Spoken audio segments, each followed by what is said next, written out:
찬양하겠습니다.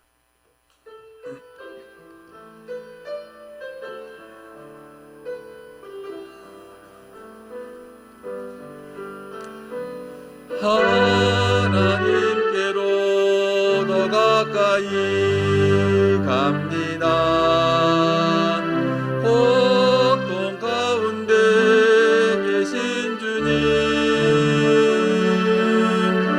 변함없는 주님의 크신 사랑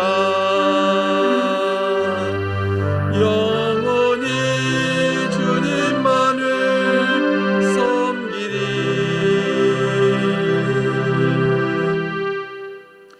하나님은 영이시니 예배하는 자가 영과 진리로 예배할지니라. 아멘. 아버지 감사합니다. 자비로우시고 은혜로우신 아버지, 지난 주간 은혜 가운데 지켜주시고 이 시간 물과 마음을 들여 주를 예배합니다. 우리의 마음을 받아 주옵소서. 하나님 아버지, 정말 은혜를 내려 주옵소서. 사모함으로 갈급함으로 주 앞에 더 가까이 나가는 이 시간 되게 하옵소서.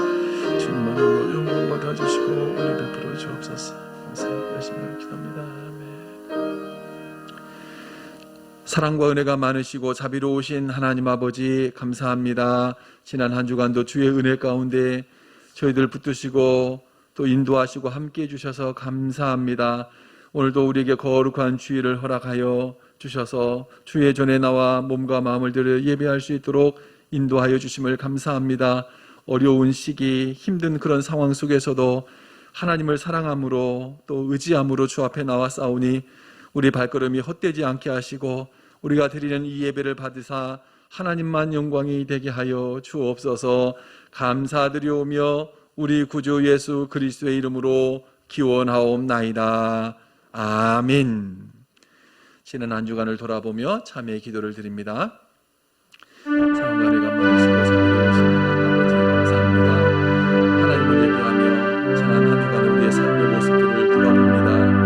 자비로우시고 은혜로우신 하나님, 정말 주의 말씀을 의지하고 정말 주님께 합당하게 살겠다고 말씀대로 순종하겠다고 결단하고 결심하고 나가지만 우리의 삶의 한 주간의 삶의 모습들을 돌아보면 얼마나 하나님 앞에 부끄럽고 부끄러운 모습들이 많은지 모릅니다.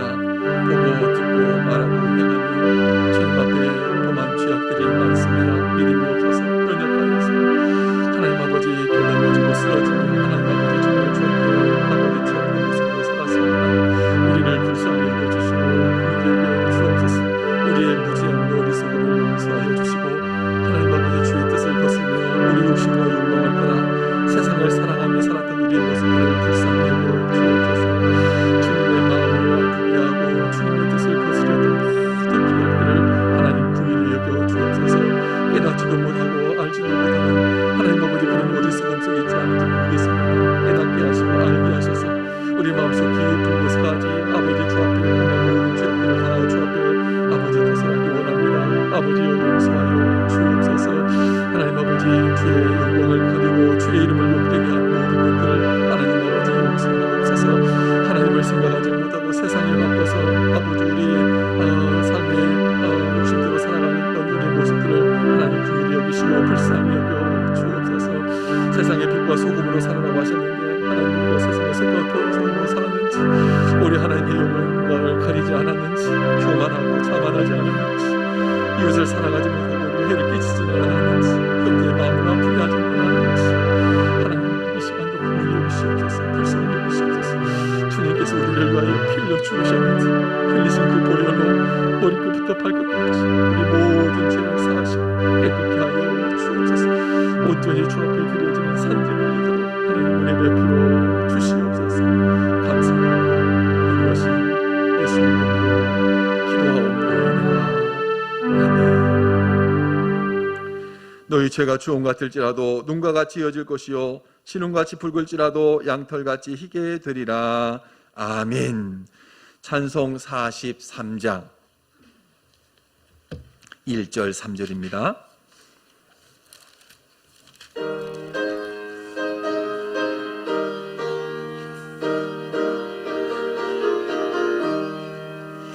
즐겁게 안식할 날 반갑고 좋은 날 내 마음을 평쾌하니 즐겁고 기쁜 날 이 날에 천하 만민 다 보좌 앞에서 참되신 삼위일체 다 찬송 부르네.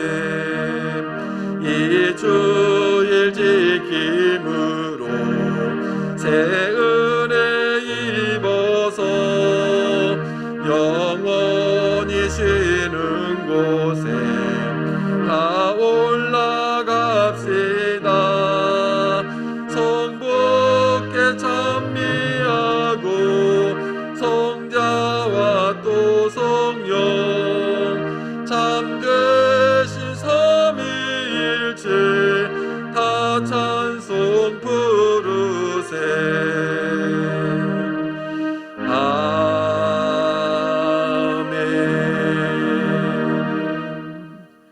교동문 35번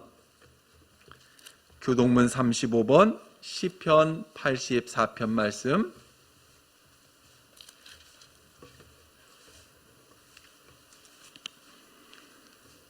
교동문 35번 시편 84편 말씀 교독하겠습니다. 만군의 여호와여, 주의 장막이 어찌 그리 사랑스러운지요.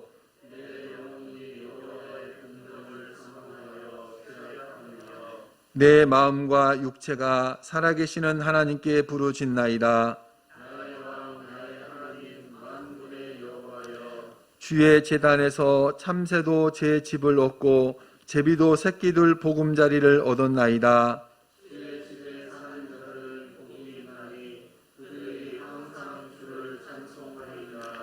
주께 힘을 얻고 그 마음에 시온의 대로가 있는 자는 복이 있나이다.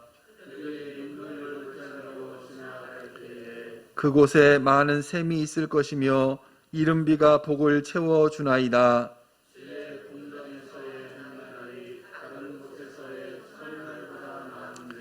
악인의 장막에 사는 것보다 내 하나님의 성전 문지기로 있는 것이 좋사오니 만군의 여호와여, 주께 의지하는 자는 복이 있나이다.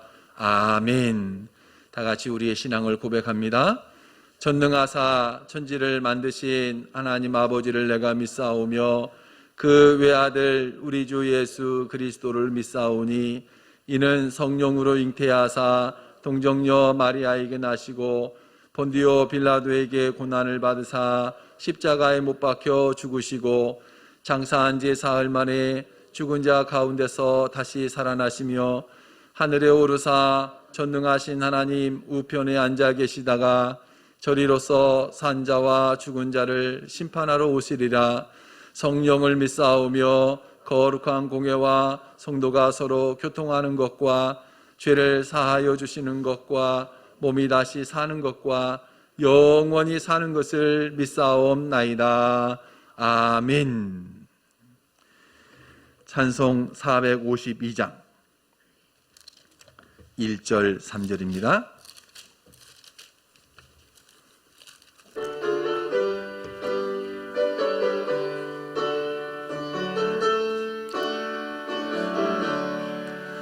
내 모든 소원 기도의 제목 예수님 닮기 원함이라. 예수님 영상 나 입기 위해 세상에 보았기 전에 예수님 닮기 내가 원하네. 날 구원하신 예수님을 내 마음속에 지금도 두사 주님의 영상 잊히소서. 겸손한 예수 거룩한 주님 원수의 멸시 참으시사 우리를 위해 고난을 받은 구주를 닮게 하옵소서. 예수님 닮게 내가 원하네. 날 날 구원하신 예수님을 내 마음속에 지금 거둬서 주님의 영상 잊히소서. 아멘. 다 같이 기도하겠습니다.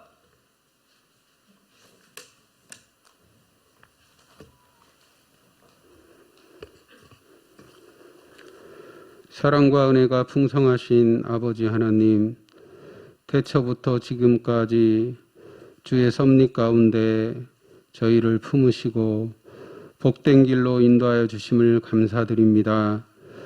코로나19로 인하여 혼란스러운 와중에도 예배의 자리로 발걸음을 인도하여 주심도 감사를 드립니다. 은혜의 주님, 우리는 늘 어린아이처럼 흔들리고 넘어지며 갈 길 몰라 헤매일 때가 많습니다. 습관처럼 주님을 찾고 주님께 감사하기보다는 주님을 원망하고 세상 일에 마음을 빼앗기고 살 때가 많습니다. 주님, 오늘 이 시간 우리의 연약하고 불충성한 마음을 내려놓고 변화받기를 다짐하고 간구하는 예배의 시간이 되게 하여 주옵소서. 말씀 안에서 우리에게 원하시는 주님의 음성을 듣게 하시고 말씀 안에서 주님의 뜻을 발견하여 주님이 주신 명철과 지혜로 세상을 이겨나가는 저희가 되게 하여 주옵소서. 어떤 시련이 와도 담대하게 헤쳐나갈 수 있는 믿음의 용사가 되어 주의 복음 들고 한 발 한 발 전진해가는 저희의 삶이 되게 하여 주옵소서.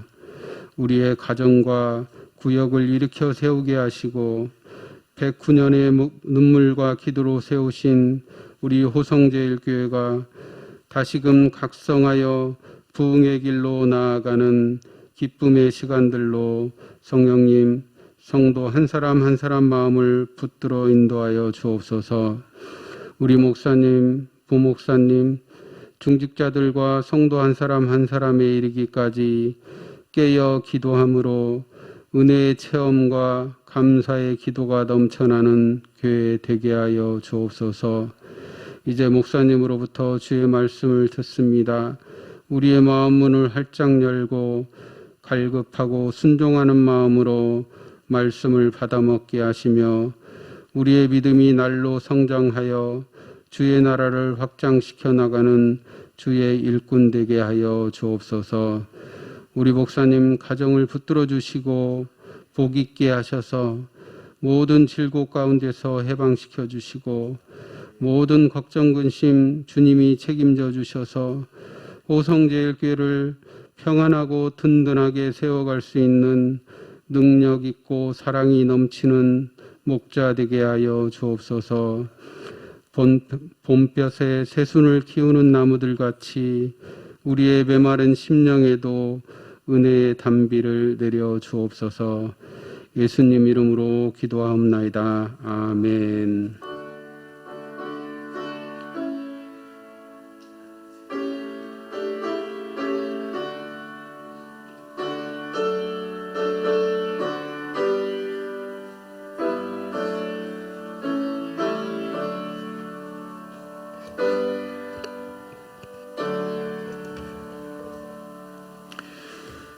우리에게 주시는 하나님의 말씀 창세기 34장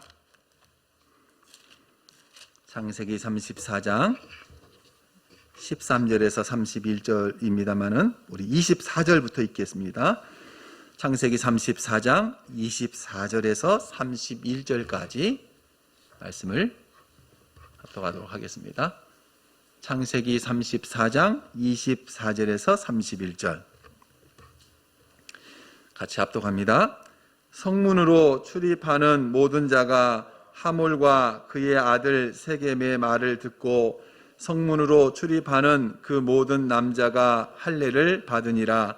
제3일에 아직 그들이 아파할 때에 야곱의 두 아들 디나의 오라버니 시므온과 레위가 각기 칼을 가지고 가서 몰래 그 성읍을 기습하여 그 모든 남자를 죽이고 칼로 하몰과 그의 아들 세겜을 죽이고 디나를 세겜의 집에서 데려오고 야곱의 여러 아들이 그 시체 있는 성읍으로 가서 노략하였으니 이는 그들이 그들의 누이를 더럽힌 까닭이라. 그들이 양과 소와 나귀와 그 성읍에 있는 것과 들에 있는 것과 그들의 모든 재물을 빼앗으며 그들의 자녀와 그들의 아내들을 사로잡고 집 속의 물건을 다 노략한지라. 야곱이 시므온과 레위에게 이르되 너희가 내게 화를 끼쳐 나로 하여금 이 땅의 주민 곧 가나안 족속과 브리스 족속에게 악취를 내게 하였도다. 나는 수가 적은즉 그들이 모여 나를 치고 나를 죽이리니 그러면 나와 내 집이 멸망하리라. 그들이 이르되 그가 우리 누이를 창녀같이 대우함이 옳으니까. 아멘. 우리 옆에 분 인사할까요? 주의 이름으로 축복합니다. 사랑합니다. 행복하세요. 우리 태연이가 또 오랜만에 학교에서 나왔습니다. 반갑게. 아이고 반가워요. 감사합니다. 요즘 코로나19로 인해서 얼마나 염려도 많이 되고 또 얼마나 걱정이 많습니까? 특별히 우리 전라북도 지역에 또 특별히 우리 전주 또 우리 가까운 곳에서 이렇게 감염자들이 나오고 확진자들이 나와서 좀 염려들이 많습니다. 그런 가운데서도 하나님이 우리를 지켜주시고 또 우리에게 힘을 주시고 이 어려움으로부터 우리를 보호해 주시기를 주의 이름으로 축복합니다. 축복합니다. 여러분, 사람은 감정 있는 존재입니다. 그런 그 지정의가 있죠. 우리에는 감정 없이 살아갈 수 없습니다. 여러분 다 분노 또 화를 내보시고 분노해 보셨죠? 나는 평생 살면서 누구에게 화내본 적이 없다. 어떤 분이 그런 말을 하시는 분도 있더라고요. 근데 여러분 정말 그런 사람은 이 세상에 없습니다. 때로는 사소한 것에도 때로 우리가 화가 날 때가 있고 또 때로는 억울한 일을 당하거나 또 어떤 문제가 있어서 또 우리 안에 그런 분노가 일어나기도 하고 화가 나기도 합니다. 작은 말다툼에도 우리가 때로는 분노하기도 하고 내 뜻과 내 의지가 제대로 관철되지 않아서 화를 내기도 하죠. 그러니까 우리는 그런 감정이 있습니다만은 그런다고 다 감정을 또 표출합니까? 그렇지도 않죠. 때로는 감정을 감추고 그런 분노를 또 삭히고 살아가는 것이 일반적인 삶의 모습일 겁니다. 하나님이 우리에게 이렇게 통제할 수 있는 기능을 주셨어요. 이성이라고 하는 그런 기능을 주셔서 때로는 우리 감정을 통제하고 또 감정을 잘 절제하고 억제하기도 하고 또 다스릴 수 있는 그런 능력, 하나님께서 이성의 능력을 우리에게 주셨죠. 이것들이 제대로 기능을 발휘하지 못할 때 문제가 발생하게 됩니다. 작은 문제 앞에서도 과도한 분노를 표출하고 억제하지 못하는 그런 사람들이 있습니다. 요즘 분노 조절 장애라고 하는 하나의 어떤 질환으로서 지금 분류가 됩니다. 정신과 질환으로. 그러니까 그 통제 기능이 지금 마비가 된 거예요. 감정을 잘 통솔해야 되는데 그 감정을 통솔할 수 있는 기능이 마비가 된 겁니다. 여러분, 우리에게 이런 어떤 문제가 발생했을 때 우리는 우리의 감정들을 어떻게 통제하고 제어하고 또 다스려 갑니까? 요즘 아동 학대에 대한 문제들이 계속 뉴스에 보도되기도 합니다. 또 가까운 우리 익산에서도 그런 문제가 발생했더라고요.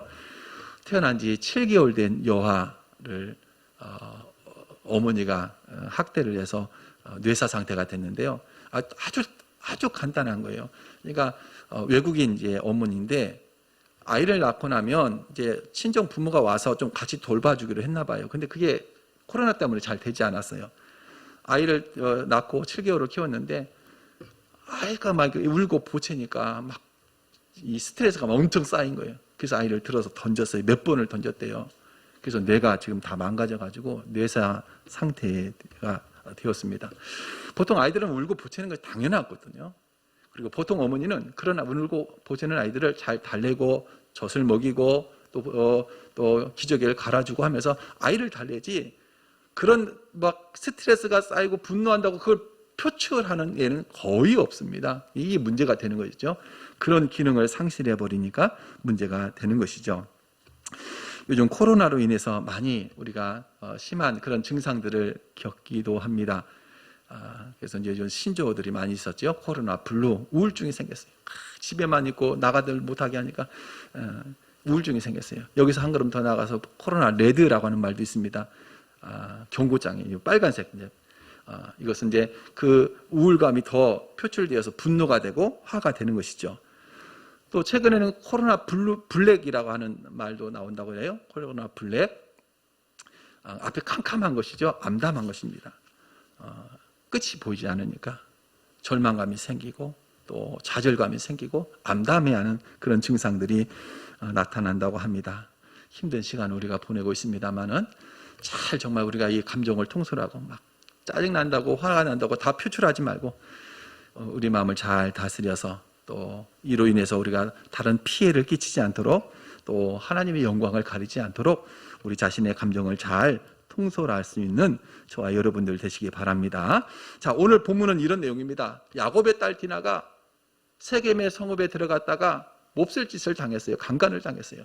세겜의 주장에게 강제적으로. 치욕스러운 일이죠. 한 여인의 인생, 어찌 보면 지금도 우리 뭐 힘든 일입니다만 그 당시에는 말할 것도 없죠. 한 여인의 인생을 망친 것이고 그의 인생을 가로막은 것이고요. 또 하나님의 백성에게 하지 못할 짓을 행하게 된 것입니다. 이 문제를 야곱의 가족들이 어떻게 해결해 갈 것인가, 오늘 본문이 그것을 소개해 주고 있습니다. 여러분, 이것이 나의 문제라고 생각한다면 나는 이런 끔찍한 일을 당하고 이런 큰 불행한 일을 당했을 때 이런 문제를 어떻게 해결해 갈 것인지 생각하면서 함께 이 말씀을 나눴으면 좋겠습니다.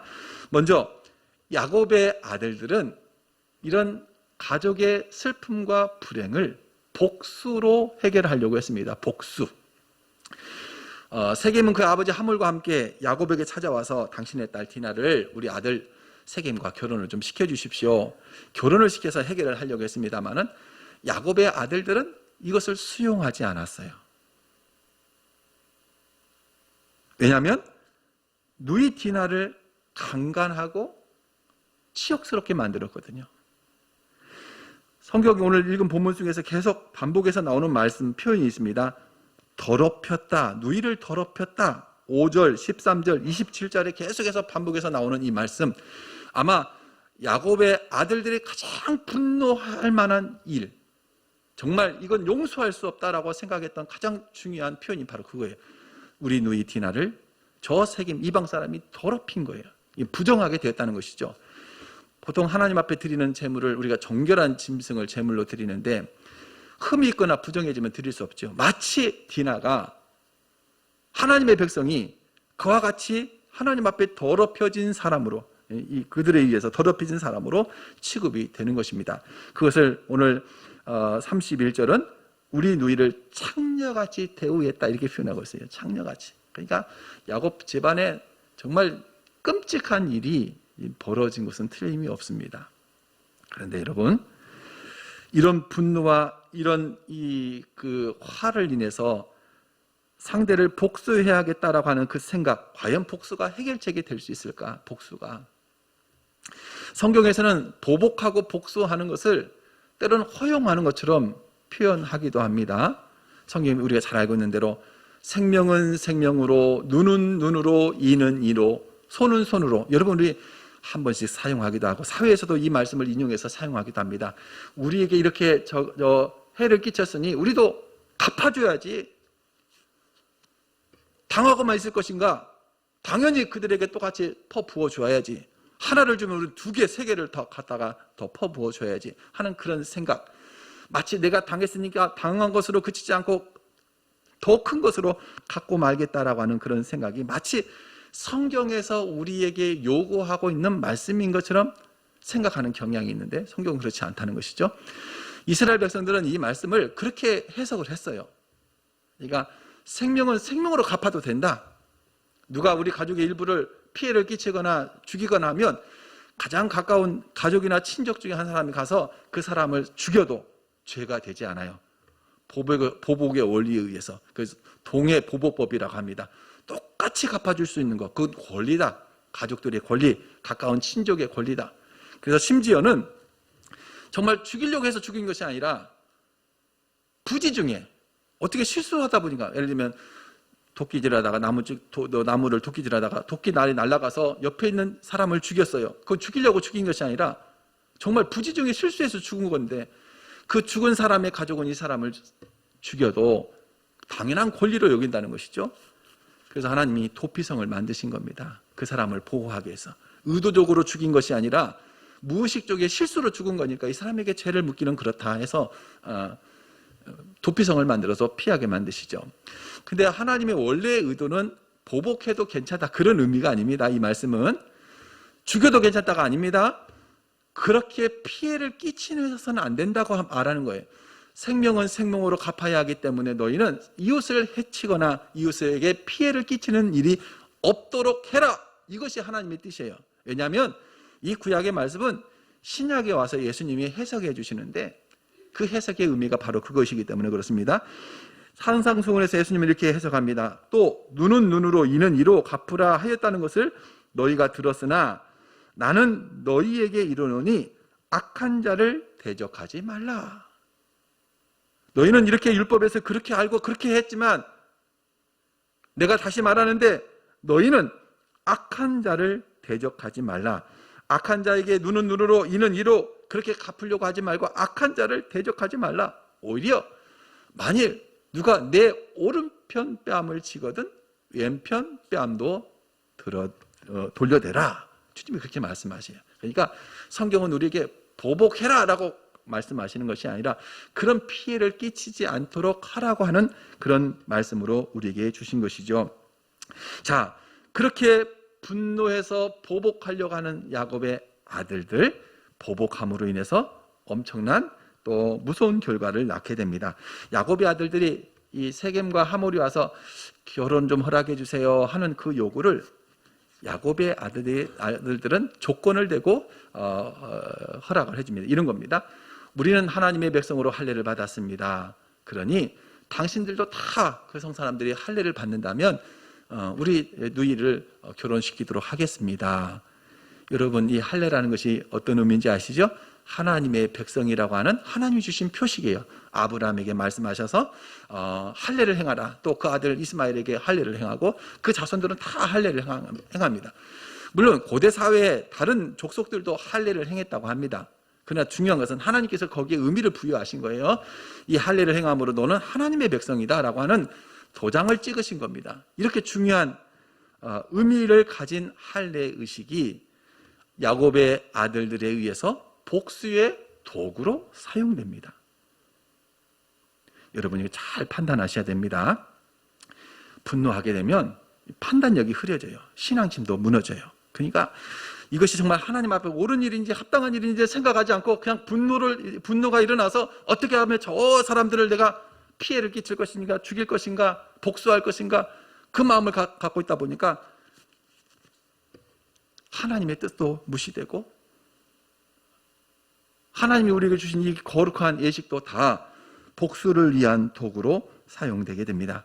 자, 다 할례를 행했어요.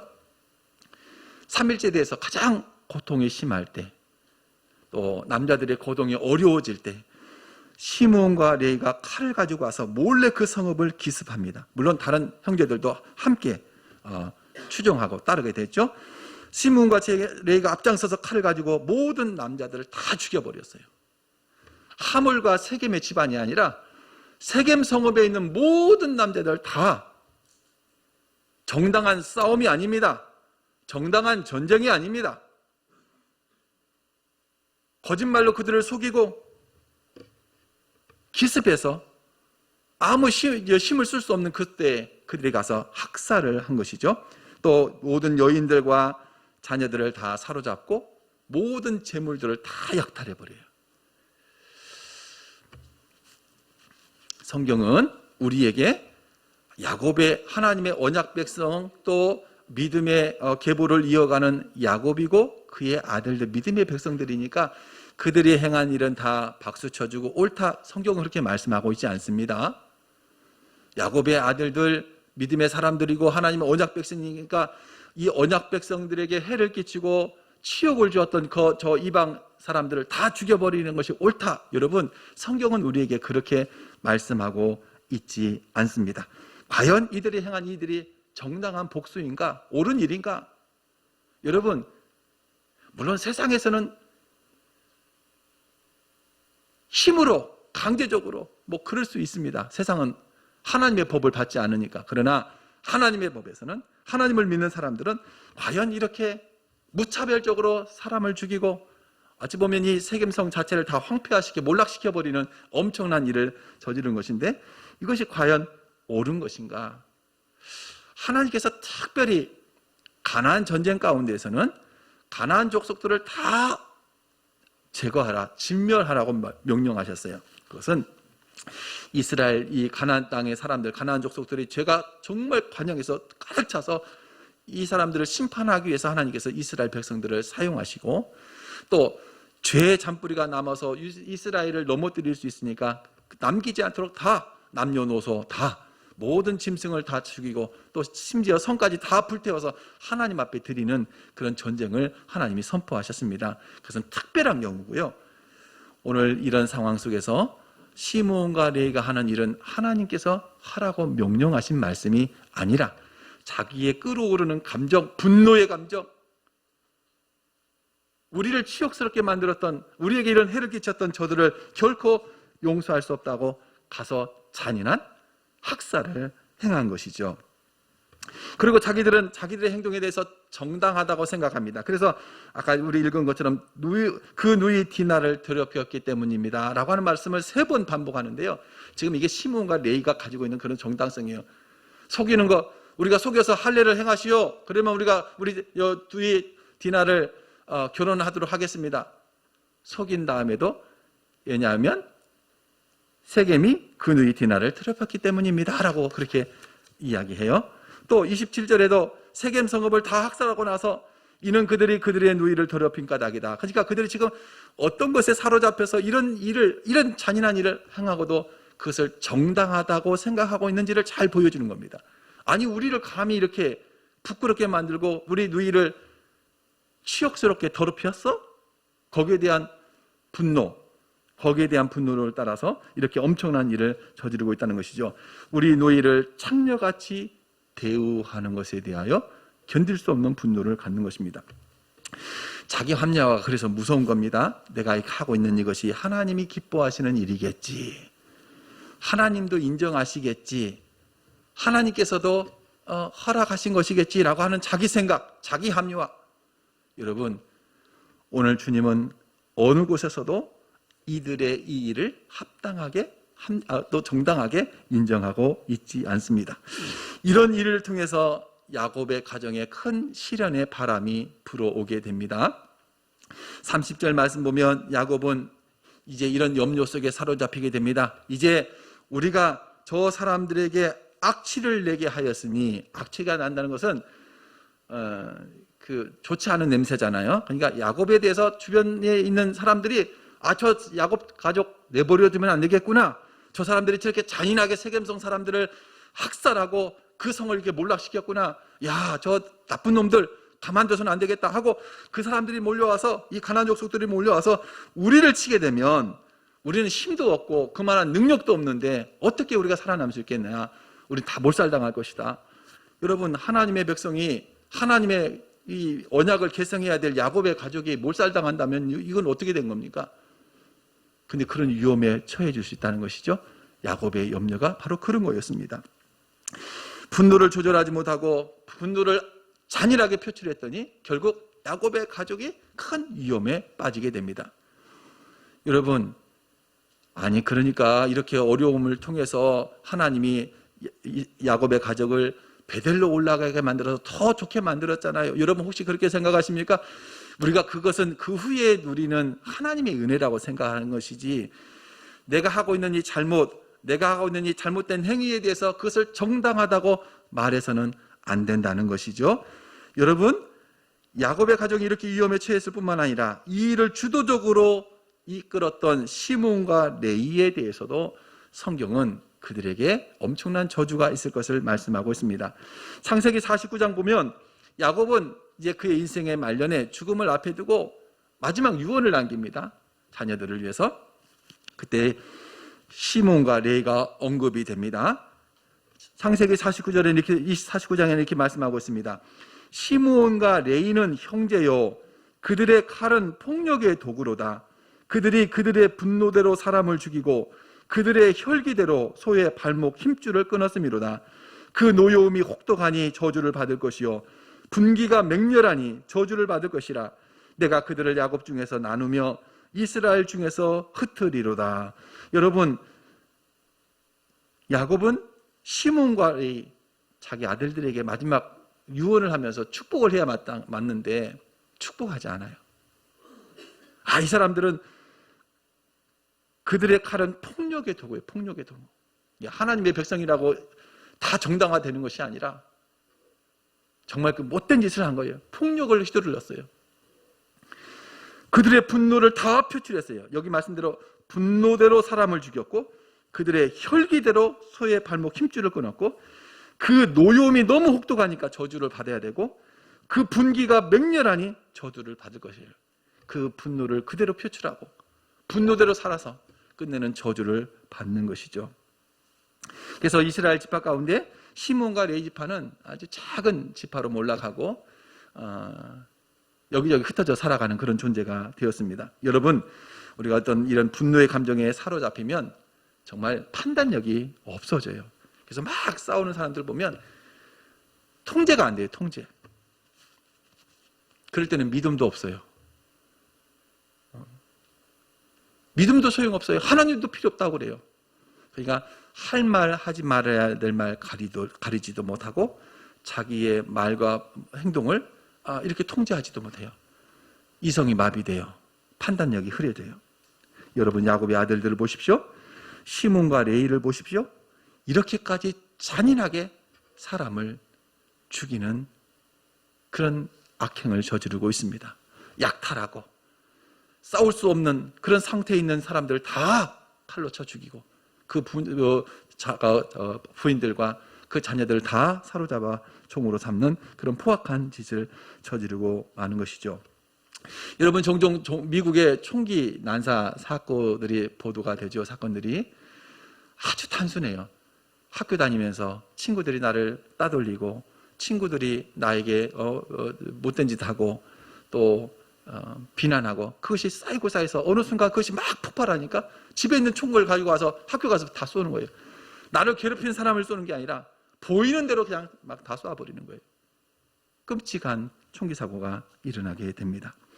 여러분, 오늘 이것이 나의 문제라면 어떻게 이 문제를 해결해야 될까요? 나를 정말 힘들게 만들고 나에게 큰 피해를 끼치고 나를 이렇게 치욕스럽게 만드는 이런 일들, 나의 마음에 막 끌어오게 만드는 이런 분노 앞에서 우리는 성도로서 어떻게 이 문제를 해결해야 할 것인가? 분노를 표출하는 것은 가장 쉬운 방법입니다. 나를 괴롭히면 그 괴롭힘대로 그대로 분노를 표출해서 행동하는 것, 이건 가장 손쉬운 방법이고 그것은 세상에서 다 하는 방법입니다. 후련하죠. 힘이 있으면 힘으로, 능력으로 2배, 3배 갚아주는 거 얼마든지 할 수 있습니다.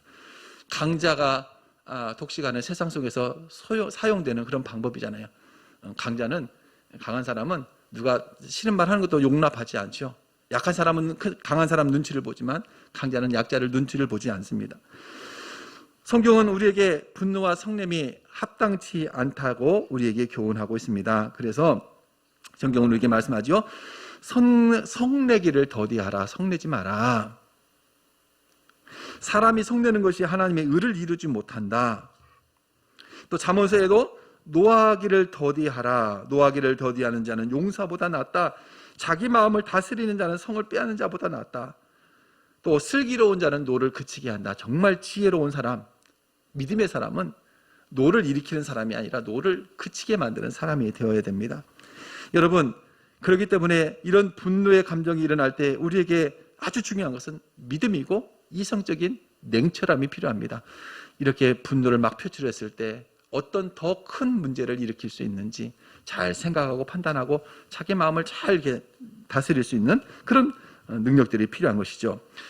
여러분, 예수님은 겟세마네 동산에서 기도를 마치고 가룟 유다가 군병들과 하인들을 이끌고 예수님을 잡으러 왔을 때 베드로가 칼을 빼들었잖아요. 칼을. 예수님 앞에 딱 서서 칼을 빼들고 예수님을 잡으러 오는 사람들을 향해서 칼을 휘둘렀어요. 하인의 귀를 떨어뜨렸습니다. 그러면 예수님께서 아이고 역시 우리 수제자구나. 나를 위해서 앞에 서서 나를 막아주기 위해서 나를 지키기 위해서 이렇게 애를 쓰고 있구나. 예수님이 칭찬하거나 박수친 것이 아니라 성경은 오히려 예수님께서 베드로에게 내 칼을 도로 칼집에 꽂으라. 칼을 가지는 자는 다 칼로 망한다. 야, 칼 쓰지 마. 무력으로 하지 마. 칼은 칼을 부르는 법이야. 네가 이렇게 분노를 표출하면 또 그것이 너에게 돌아오는 법이야. 그러니 칼을 칼집에 꽂으라 라고 오히려 예수님께서 베드로를 제지했음을 보게 됩니다. 힘과 칼로 문제를 해결할 수 없는 것이죠. 오히려 하나님은 우리에게 더 어렵고 힘든 해결책을 말씀해 주고 있습니다. 분노를 표출하는 것은 가장 쉬운 방법이에요. 그러나 주님은 우리에게 말씀합니다. 원수 갚는 것이 내게 있으니 하나님의 진노하심에 맡기라. 네가 심판자 되지 말고, 네가 원수 갚는다고 칼 빼들지 말고 하나님께 맡겨라. 하나님께서 선악간에 판단하고 심판하실 것이다. 너희는 기도하고 하나님을 의지하라. 더디고 답답합니다. 우리 감정이라는 것은 그때 막 끌어오르고 쉬는 거잖아요. 이 끌어오를 때 그것이 해결돼야 속이 시원하겠지만 하나님 우리에게 그렇게 하지 말라고 하세요. 오히려 자제하고 하나님 옆에 나가서 기도해. 하나님께 맡겨. 하나님이 해결해 주시도록.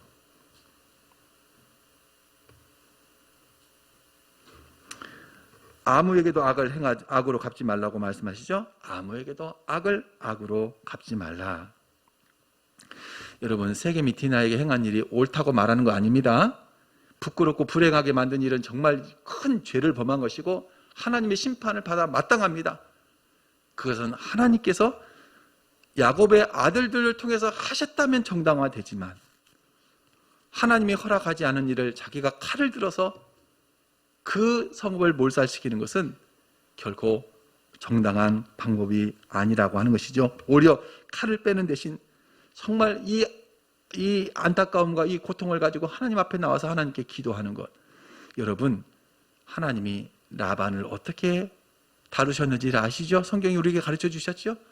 야곱의 대가를 착취하고 야곱을 해하려고 가족들을 이끌고 쫓아왔던 그 라반을 하나님께서 어떻게 하셨는지, 또 야곱을 죽이기 위해서 400인의 사람을 이끌고 왔던 예서를 하나님께서 어떻게 하셨는지 하나님이 해결해 주시는 거예요. 내가 가서 칼로 맞이하고 내가 가서 술술을 서서 싸우는 것, 여러분, 하나님께서 행하시면 순탄하게 되어질 것을 더 어렵고 힘들게 만들어 가는 것입니다. 하나님께서 우리에게 허락하시는 방법을 따라서 더디고 답답할 수 있지만 그리스도인답게 세상과는 다르게 우리의 분노를 억제하고 다스리고 하나님 앞에 나가서 기도하고 선악간에 판단하시고 심판하실 하나님께 맡기는 것, 정말 세상과는 분명하게 다른 구별된 하나님의 사람으로서의 모습을 드러내야 하는 것이죠. 그가 우리 누이를 창녀같이 대우함이 옳습니까? 심거래가 막 항변해도 옳지 않죠. 아니, 우리 누이를 창녀같이 대우하는 것이, 이렇게 대접하는 거, 이렇게 못된 짓 한 거, 이게 옳습니까? 이렇게 내버려 둬야 됩니까? 옳은 것이 아니에요. 그러나 칼로 복수하는 것도 옳은 것이 아니에요. 분노를 억제하고 하나님께 맡기고 기도할 때 우리의 믿음을 따라서, 그죠? 그게 믿음 아니겠어요? 하나님이 해주세요. 정말 또 답답해 죽겠어요. 하나님 갚아주세요. 하나님 해결해 주세요. 시인은, 성경은 오히려 축복하라고 말씀하셔요. 어느 가수원에 해마다 농사를 잘 짓는 가수원지기가 있다고 합니다. 주인이 있었다고 합니다. 근데 늘 손해를 봤어요. 왜냐하면 도둑이 들어와서 매해마다 농사 잘 지어놓으면 도둑이 와서 그냥 약탈해가고 막 그랬어요. 그래서 올해는 내가 가만두지 않겠다. 엽총을 들고 가수원을 지키는 거예요. 아니나 다를까 저기 멀리서 어떤 사람이 그냥 과일을 훔쳐가려고 다가오는 거예요. 총을 들고 막 겨누었어요. 보니까 그렇게 크지 않은 소년 같아요. 그냥 쏠려고 하는 마음이 있다가도 마음에 참자. 아이고 아직 어린애 같은데 참자 하고 몇 번을 망설이다가 참고 집으로 돌아왔어요. 집에 돌아와 보니까 놀랍게도 식탁에 잘 접시에 차려진 맛있게 익은 사과가 놓여있더랍니다. 그러면서 아내가 말하기를, 여보, 우리 아들 얼마나 기특한가 보세요.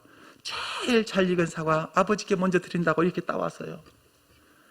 그 순간 참지 못한다면 큰 화를 당할 뻔했죠. 세상에도 막 끌어오는 감정을 참는 것이 복이라고 생각하는데 우리 그리스도인들은 더 말할 것도 없습니다. 하나님의 말씀을 따라서 잘 우리 자신을 억제하고 하나님께 맡기는 그런 믿음을 가진 우리 성도들 되시기를 주의 이름으로 축복합니다. 기도하겠습니다. 사랑과 은혜가 많으시고 자비로우신 하나님 아버지 감사합니다. 늘 우리에게 한없는 은혜와 긍휼과 사랑을 베풀어 주신 하나님, 우리의 감정을 잘 다스리고 억제하고 하나님 앞에 합당하게 세워갈 수 있도록 은혜를 베풀어 주시옵소서. 감사드리오며 우리 구주 예수 그리스도의 이름으로 기도하옵나이다. 아멘. 찬송 455장 1절 4절입니다.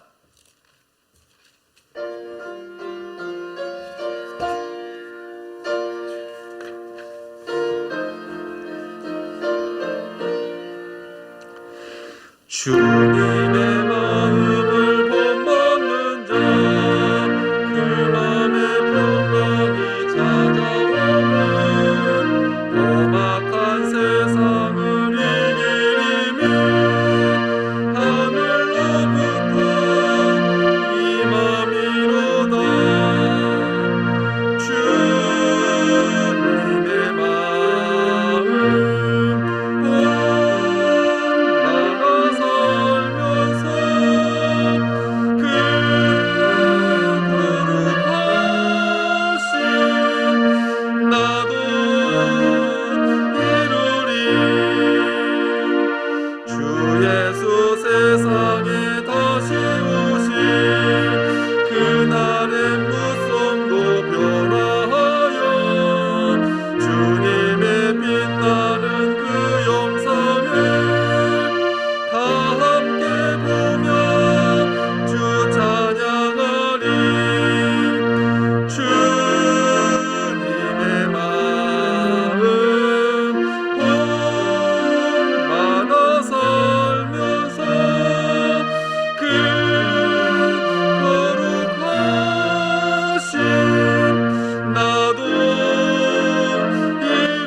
소식입니다.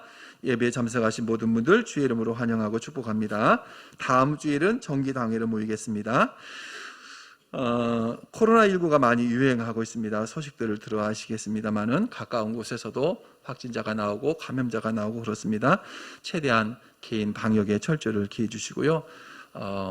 조금이라도 의심난 증상이 있으면 검사도 받으셔야 됩니다. 이제는 우리 자신뿐만 아니라 나로 인해서 요 주변 사람들이 피해 없도록 최선을 다해서 방역에 협조하셔야 됩니다. 의심 증상이 있으시면 검사 받으시고 혹 잘 모르시면 교회에 연락하시면 안내해드리도록 하겠습니다. 이번 주 총선은 어린이부에서 헌신하겠습니다. 그동안 우리 그 방송실에서 수고했던 염태일 우리 형제가 우리 청년이 이제 내일 군입대합니다. 이제 1년 6개월 동안 이제 군 복무 마치고 또 돌아오게 될 것입니다. 잠깐 앞에 나오세요. 여러분 위에서 인사할 때 좀 격려도 해주시고 기도도 해주시기 바랍니다. 그리고 또 우리 몇 달 전에 군대 갔던 우리 은준이에게 연락이 왔습니다. 와서 훈련 잘 5주 훈련 마치고 지금 맹호부대 경기도 가평에 있답니다. 명예부대에 지금 자대 배치 받아서 이제 적응하고 있는 단계에 있습니다. 여러분 계속 관심 가져주시고 기도해 주시기 바랍니다. 우리 태일이 잠깐 인사 말씀. 네, 저 건강한 모습으로 다시 돌아오겠습니다. 네, 잘 다녀오겠습니다. 그래요. 잘 다녀와요. 예. 우리 옆에서 우리 열심히 기도해 줄 테니까 군복무 잘 마치고 돌아오세요 하는 의미로 다시 한번 박수 한번 격려할까요? 예. 들어가세요. 제가 저번에 만났을 때 군대 가게 돼서 축하한다 했더니 말 실수했어요. 축하한다는 말을 하기가 좀 그렇죠. 격려한다, 힘내라, 그래야 맞는 것 같습니다. 끝나고 또 만날 때도 이제 끝나면 집에 가서 또 머리 깎고 내일 논산 훈련소로 이제 입소를 하게 됩니다. 또 격려해 주시고 기도해 주시기 바랍니다. 봉헌하겠습니다.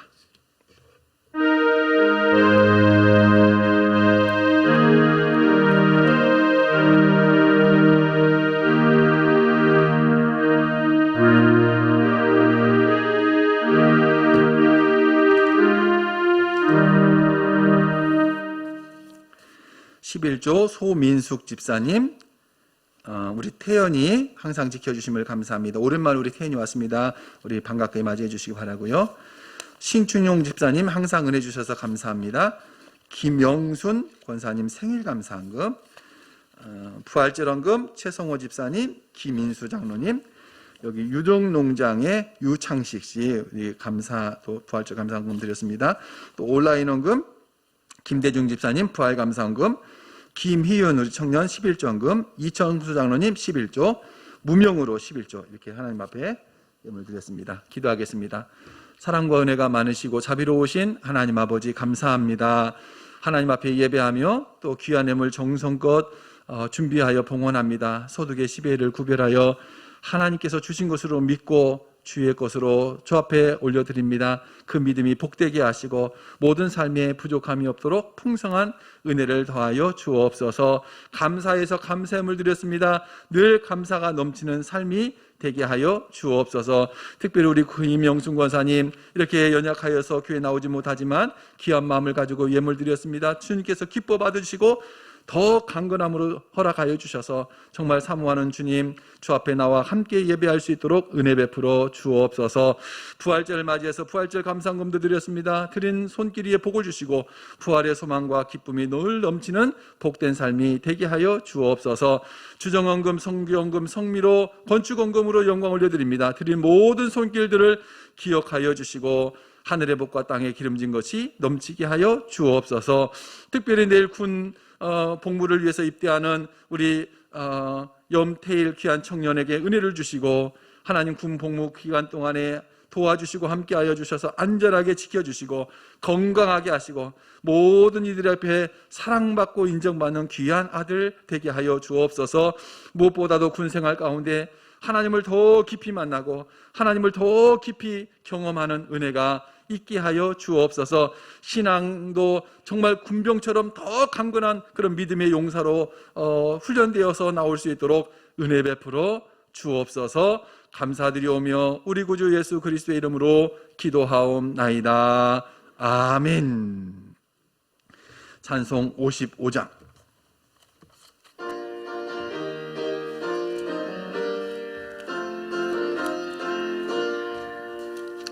주 이름으로 모였던 우리가 지금 헤어질 때에 언제나 함께 하시며 평안케 하소서. 아멘.